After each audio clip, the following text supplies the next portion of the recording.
శ్రవణ నక్షత్రంతో పౌర్ణమి చంద్రుడు కూడిన మాసం కాబట్టి శ్రావణమాసం అంటారు. శ్రీవెంకటేశ్వరస్వామి నక్షత్రం శ్రవణం.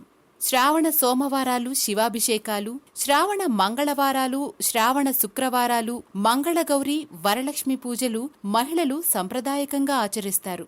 నోము, వ్రతం నిత్య పూజలో భాగం కావు. నిర్దిష్టమైన ప్రయోజనాన్ని ఆశించి ప్రత్యేకంగా చేసేవి. వాటికి ప్రత్యేక పూజా విధానం, పూజా సామాగ్రి, సమయం ఉంటాయి. వరలక్ష్మి వ్రతాన్ని శ్రావణ మాసంలో పౌర్ణమికి ముందు వచ్చే శుక్రవారం నాడు చేస్తారు.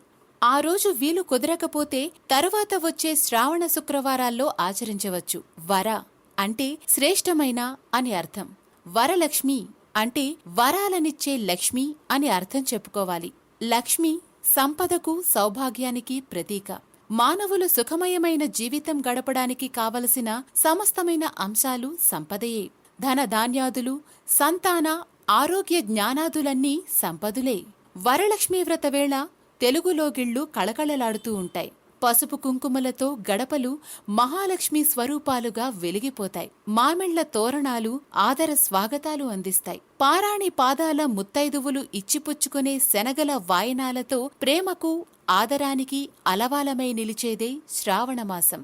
వరలక్ష్మి వ్రత పూజా విధానానికి వస్తే లక్ష్మీదేవిని షోడశోపచారాలతో పూజించడం, 9 ముడులున్న 9 పోగుల తోరం కట్టుకోవడం ప్రధానంగా ఉంటాయి. అందరికీ అందుబాటులో ఉండే పానకం, వడపప్పు, చలిమిడి, అరటిపళ్ళు, కొబ్బరికాయ అమ్మవారికి తప్పనిసరిగా నివేదిస్తారు.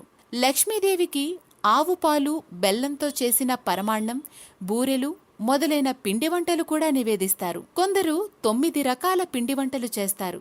శ్రావణ పూర్ణిమకు ముందు వచ్చే శుక్రవారం వరలక్ష్మి వ్రతం.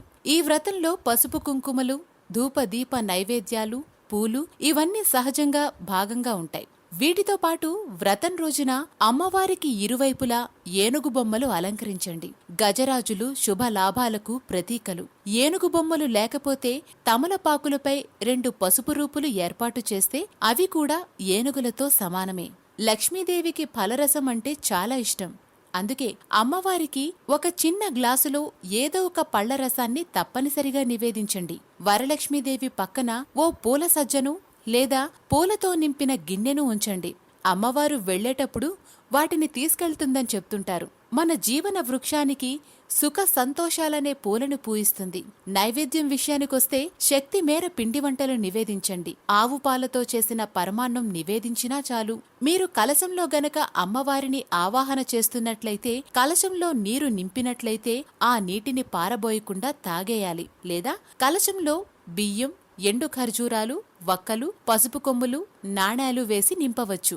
బియ్యం అన్నానికి లోటు లేకుండా ఉండేందుకు, వక్కలు భర్త ఆరోగ్యానికి, పసుపు కొమ్ములు సౌభాగ్యానికి, నాణేలు ధనవృద్ధికి, ఎండు ఖర్జూరాలు సుఖ సంతోషాలకు ప్రతీకలు. ఇవన్నీ వరాలుగా ఇమ్మని వేడుకుంటూ కలశ రూపంలో ఉన్న అమ్మవారిని ఆరాధించవచ్చు. వ్రతం పూర్తయిన తర్వాత బియ్యంతో పరమాన్నం చేసుకోవాలి. కలశంపై ఏర్పాటు చేసే నారికేళాన్ని ఉద్వాసన అనంతరం తీపి పదార్థం చేసుకుని తినాలి. వరలక్ష్మీ వ్రతం విశిష్టత అంతా కథలో ఉంటుంది. వరలక్ష్మీ వ్రతం చేసిన చారుమతికి పూజానంతరం మొదటి ప్రదక్షిణకి పాదాలకు అందెలు వచ్చాయి. 2వ ప్రదక్షిణకి సర్వాభరణాలు కలిగాయి. 3వ ప్రదక్షిణకి ముత్తైదువుల భర్తలు వాహనాలు తీసుకొనొచ్చారు. వరలక్ష్మీదేవి అనుగ్రహించిన స్త్రీ పేరు చారుమతి. ఆమె పేరుకు అర్థం మంచి బుద్ధి కలది అని అర్థం. మంచి బుద్ధి కలది కనుకనే పెద్దలను భక్తి శ్రద్ధలతో సేవించుకున్నది. మితభాషణం ఎవరికైనా అలంకారమే. ఆమె సద్బుద్ధి కనపడేది అందరినీ తనతో పాటు వ్రతం చేసుకోవడానికి పిలవటంలో. సామూహికంగా చేసే వ్రతాలు ఎక్కువ ఫలితాన్నిస్తాయని గుర్తించిన మహిళామణి చారుమతి. ఈ లక్షణాలు కొన్నైనా అలవరుచుకుంటే వ్రతం చేసిన ఫలితం పూర్తిగా దక్కుతుంది. వరలక్ష్మీ వ్రతంలో వాయనాలిచ్చేటప్పుడు మాత్రం ఇస్తినమ్మా వాయనం, పుచ్చుకొంటినమ్మా వాయనం అంటూ తెలుగులోనే చెప్పుకుంటారు.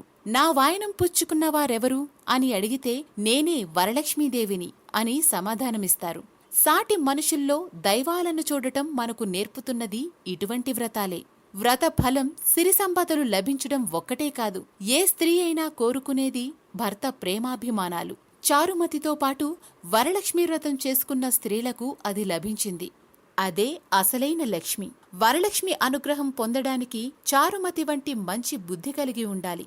మనతో పాటు అందరూ మేలు పొందాలనుకోవాలి. అప్పుడే కుటుంబం, సమాజం సుఖశాంతులనే శ్రేష్టమైన సంపదతో విలసిల్లుతుంది. శ్రీ మహాలక్ష్మి అష్టకం. నమస్తేస్తు మహామాయే శ్రీపీఠే సురపూజితే శంఖచక్ర గదాహస్తే మహాలక్ష్మి నమోస్తుతే.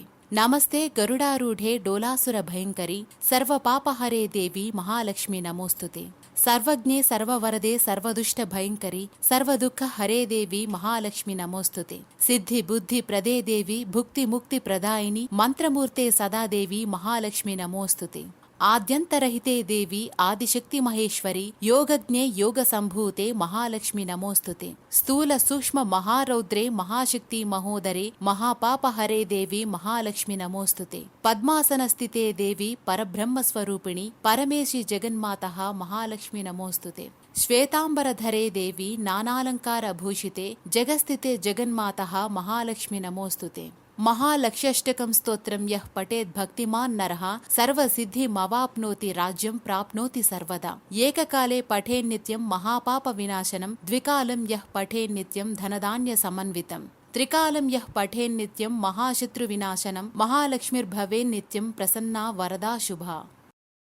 హాయ్ ఫ్రెండ్స్, మా టుడే టుమారో యూట్యూబ్ ఛానల్ చూస్తున్నందుకు చాలా థ్యాంక్స్. మరిన్ని లేటెస్ట్ వీడియోస్ కోసం వెంటనే సబ్స్క్రైబ్ చేయండి. అలాగే ఈ బెల్ ని కూడా రింగ్ చేసేయండి. మా నోటిఫికేషన్స్ అన్ని మీ మొబైల్లో వస్తాయి. అలాగే మా వీడియోస్ మీకు నచ్చితే లైక్ చేయండి, షేర్ చేయండి, నచ్చకపోతే కామెంట్ చేయండి.